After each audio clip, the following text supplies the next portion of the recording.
তো হ্যালো বন্ধুরা, আমি দীপালি আবার একটা ছোট্ট নতুন ব্লগ ভিডিও নিয়ে আসলাম। এটা হচ্ছে যেদিনকে ভাগ্নিকে নার্সিংহোম থেকে ছুটি করে বাড়ি নিয়ে আসার সেদিনকার ভিডিও।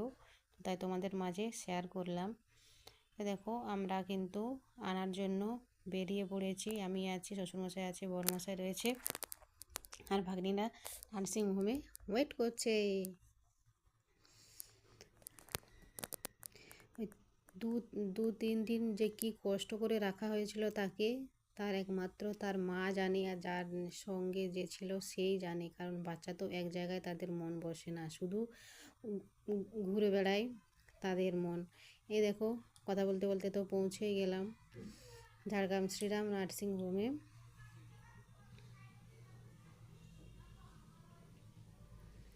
সে ঘর আসবে তার কতই না, বাড়ি আসবে সে কতই না আনন্দ।